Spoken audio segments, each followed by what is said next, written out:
Assalamu alaikum wa rahmatullahi ta'ala wa barakatuh. Alhamdulillah, wa shukru lillah, wa la ilaha illallah, wa lahu akbar, wa la hawla wa la quwwata illa billahi aliyyil azim. Bismillahirrahmanirrahim. C'est avec grand honneur que je suis ici parmi une telle assemblée, et toujours à renouveler nos remerciements et nos vœux de succès pour une telle entreprise qui est tenue de rigueur et de générosité de cœur, avec autant d'efforts, par des âmes nobles, pour le bien-être de la communauté, le bien-être des musulmans.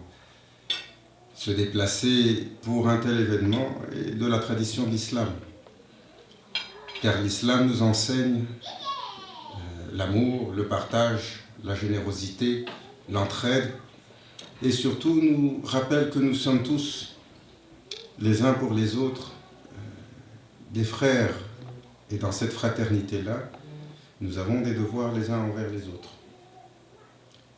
Et ces devoirs, bien entendu, parmi les obligations fondamentales du musulman envers son frère ou envers sa sœur, c'est d'honorer sa prière funéraire.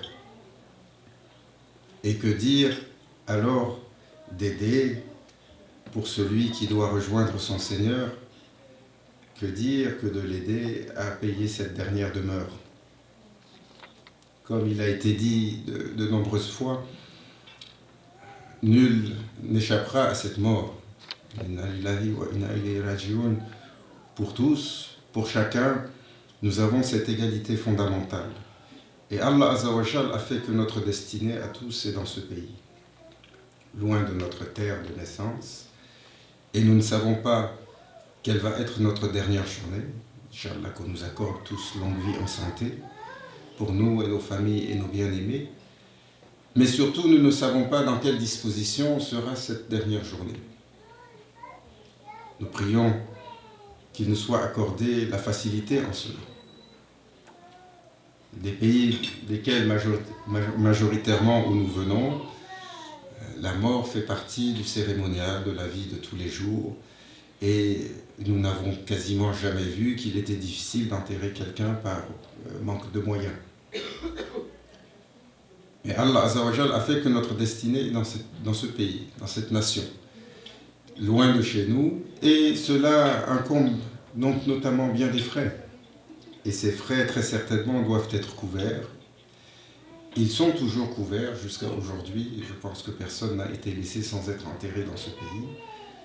Mais ça demeure toujours un ouvrage colossal que de le faire. Et il est de notre responsabilité à tous et chacun de participer à cela et de faire une œuvre de charité dont le bienfait nous accompagnera pour l'éternité.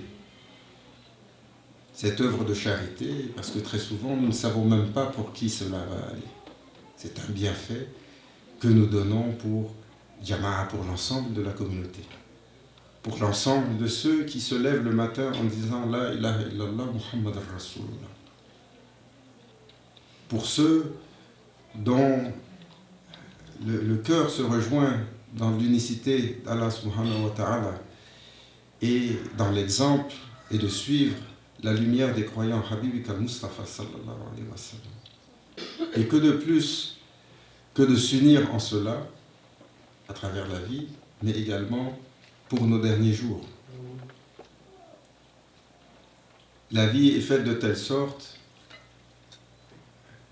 que la destinée, à l'exception de ceux à qui Allah Azzawajal a accordé la vision, nous ne savons pas.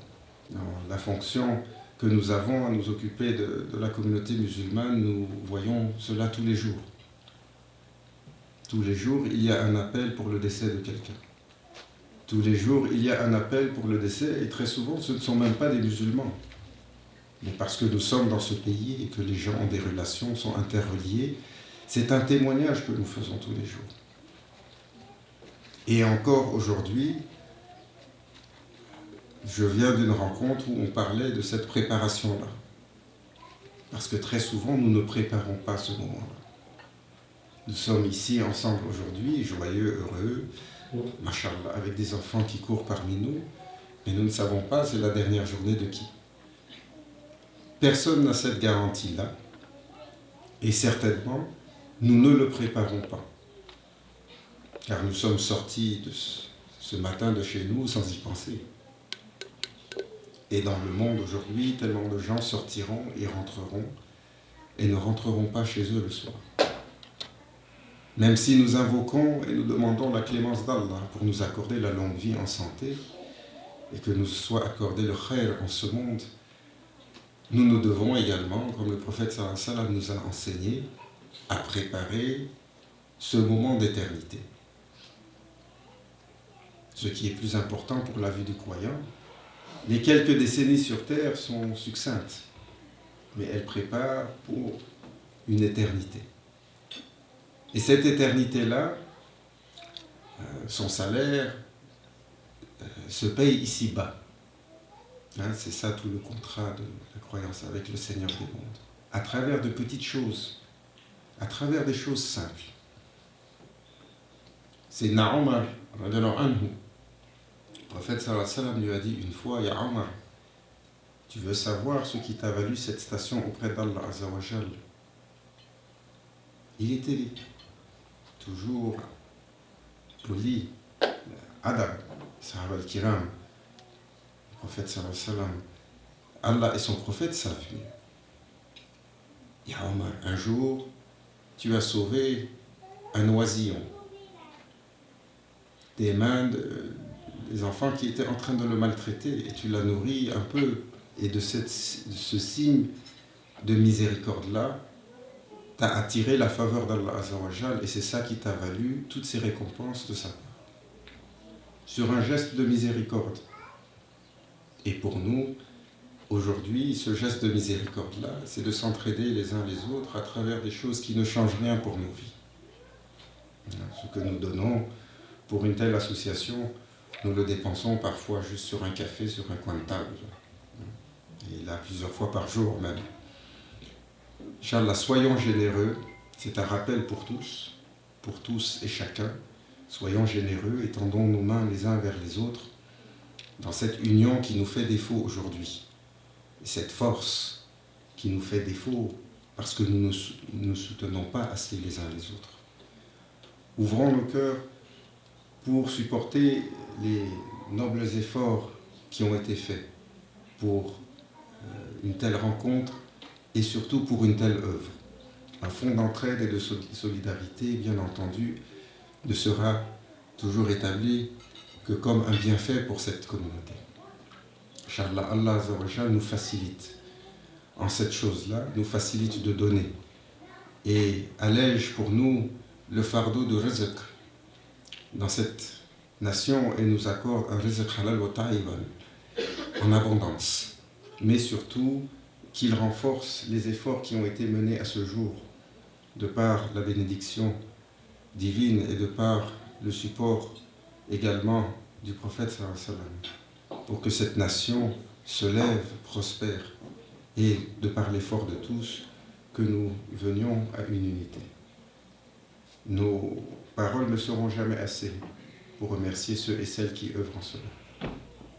Madame Ajira, les paroles ne sont jamais assez, et votre salaire avec Allah. Et pour tous ceux et celles qui ont partagé ce moment, qu'il en soit témoigné pour nous, le jour où nous quitterons ce monde, le jour où nous serons questionnés, et le jour du jugement dernier, que nous nous sommes rassemblés sous le drapeau de La ilaha illallah Muhammad Rasulullah, et que nous nous sommes rassemblés sous l'œuvre de la charité, les uns envers les autres, pour la Ummah du prophète sallallahu alayhi wa sallam. Barakallahu fikum wa salamu alaykum wa rahmatullah.